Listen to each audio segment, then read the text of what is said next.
Hay muchas operaciones que podemos hacer a la secuencia de filas que conforma un data frame. Si el índice del data frame es una serie temporal, vamos a poder hacer incluso alguna serie de operaciones adicionales explotando la semántica temporal del propio índice, ¿no? Como hemos visto un poquito anteriormente cuando hacemos el indexado de rangos, etcétera, ¿no? Hay cierta semántica adicional que Pandas por detrás aprovecha cuando sabe que el índice es una serie temporal. Pero igual, hay ciertas operaciones que vamos a poder hacer con la secuencia de filas que es un data frame. Por ejemplo, que es lo que, bueno, aquí tenemos el data frame ya limpito, con la fecha como tipo fecha y como índice, con las columnas abreviadas, más práctico y con un cierto criterio por el cual hemos rellenado los datos faltantes, ¿no? Entonces, por ejemplo, una cosa que podemos hacer es, vamos a coger una ventana deslizante de 3 filas y la vamos a ir deslizando fila a fila por el dataset, es decir, 3 filas, bajamos 1, 3 filas, bajamos 1, 3 filas, ¿no? Entonces vamos a poder hacer una cierta operación a todos los elementos de cada serie, de cada ventanita deslizante, ¿no? Entonces, fijaos, podemos decir, mira, DataFrame, quiero hacer una ventana deslizante de 3 filas, este 3 que tenemos acá, de forma que cada vez que hagas la ventana deslizante, hagas la media de cada, de cada uno de los valores de las columnas que están en esa ventana que estás deslizando, ¿no? Entonces, fijaos que, bueno, vamos a hacerlo sin el drop NA al principio para que veáis. Entonces, fijaos, las dos primeras filas me salen NA porque en las dos primeras filas no hay dato anterior, ¿no? A ver, vamos a poner aquí porque le habíamos añadido 5 segundos, 5 minutos, entonces para que quede igual. Vale.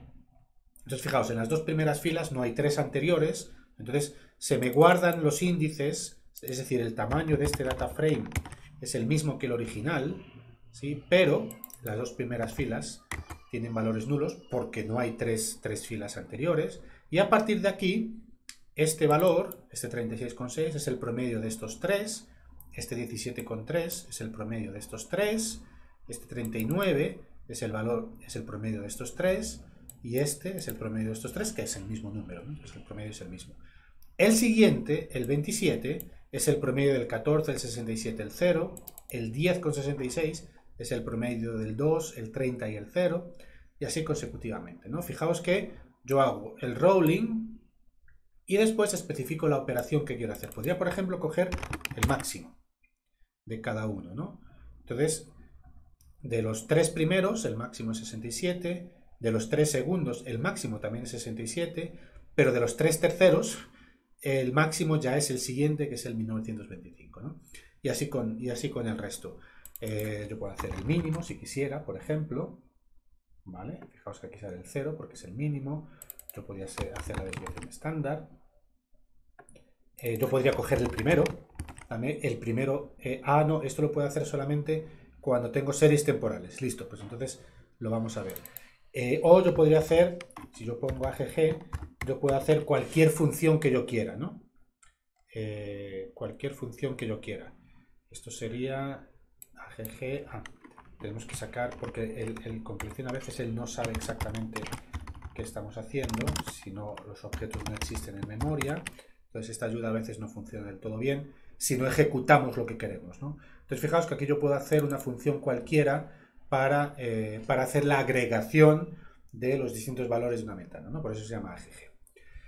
Entonces es una operación muy versátil y que nos permite hacer muchas cosas, ¿no? Bien, más cosas que podemos hacer. Bueno, podemos añadirle 5 minutos a todos. Bueno, esto ya lo había hecho antes, por eso sale aquí el más 5. Pero bueno, al que tenemos, vamos a añadirle 5 minutos más al índice. Entonces ya nos quedan 10 sobre los 5 que teníamos anteriores. O simplemente podemos decirle que nos desplace el índice una cantidad de días, un tiempo, un time delta. Acordaos que antes usamos el time delta concreto, ¿no? Más cosas que podemos hacer ahora ya sí específicas cuando nuestra serie, nuestro data frame tiene como un índice una serie cuyo tipo es un datetime, es un timestamp, ¿sí? Entonces nosotros podemos hacer distintos tipos de muestreo. Downsampling se refiere a un muestreo que nosotros hacemos de resolución mayor de nuestra serie temporal. Nuestra serie temporal puede tener muestras a lo mejor como en este caso cada día, cada 5 segundos o cada segundo, lo que sea, que por cierto la serie, el índice no tiene por qué ser constante el periodo de tiempo entre cada fila y la siguiente, puede ser cualquier periodo de tiempo, simplemente que en este caso lo tenemos constante, pero no tiene por qué ser así.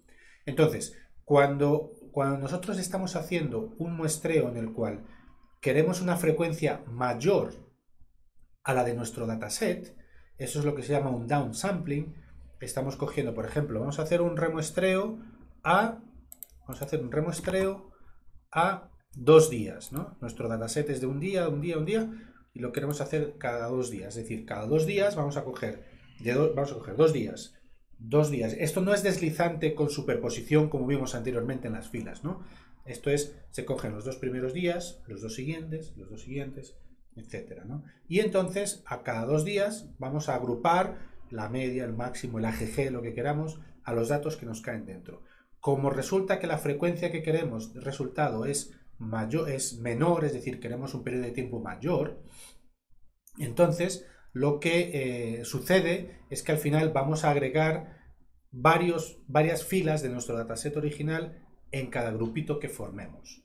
¿Listo? Entonces fijaos, pongamos que queremos hacer el max de cada 2 días. ¿Sí? Entonces este 29 es el max de estos dos. Fijaos que el índice me sale con el 1, ¿sí? Que es el del primero.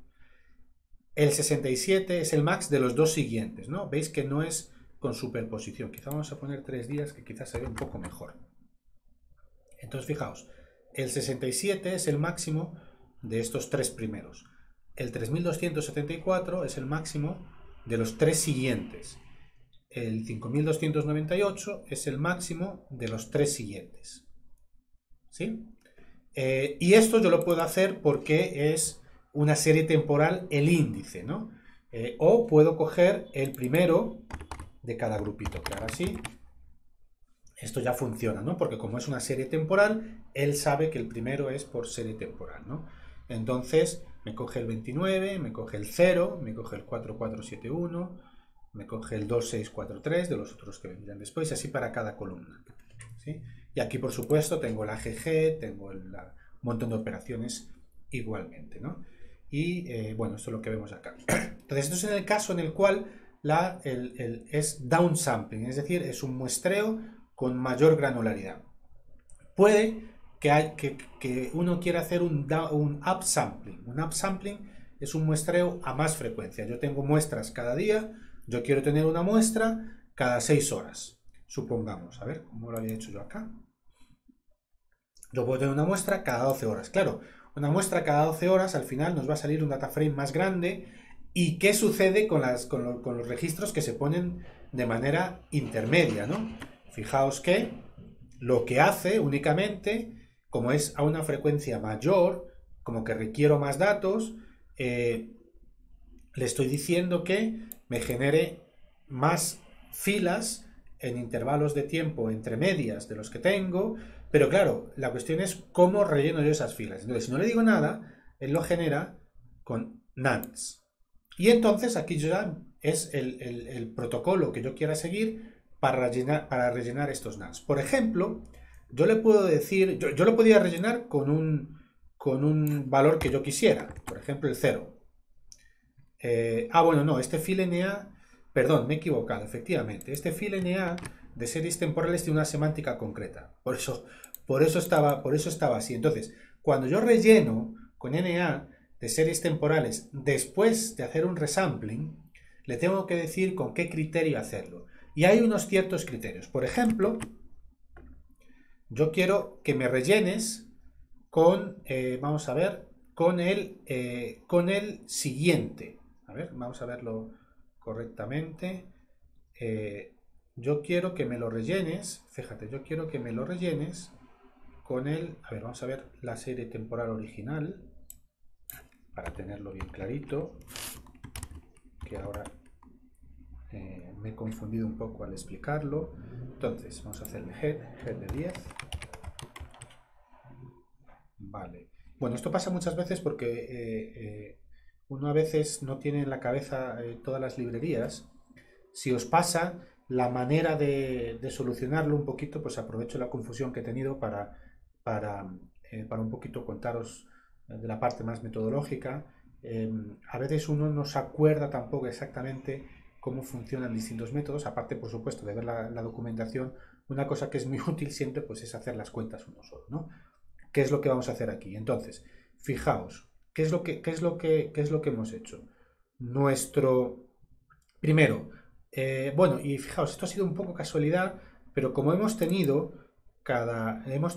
modificado el índice y le hemos añadido los 10 minutos, cuando yo le digo que me lo haga cada 12 horas, él me lo va a hacer cada 12 horas exactas, me va a coger lo que tenga entre medias de esas 12 horas, ¿no? Entonces, exactas es de cada día, ¿no? Entonces, en las primeras 12 horas, en las que van hasta las 0000, no tiene nada. ¿Sí? Bueno, espérate, vamos a ponerlo así antes para que se vea lo que saca.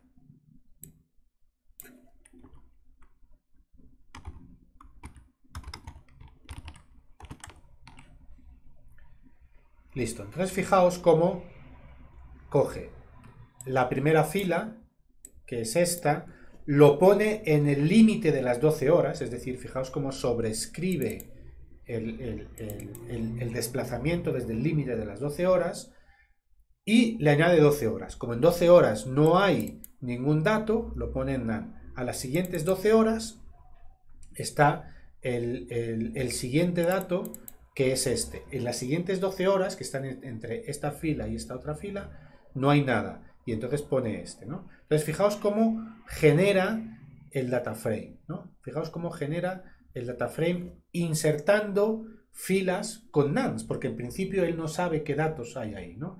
Y a partir de ahora es política nuestra que decidamos cómo queremos rellenar esos nonce, ¿no? Por ejemplo, podemos decirle que nos rellene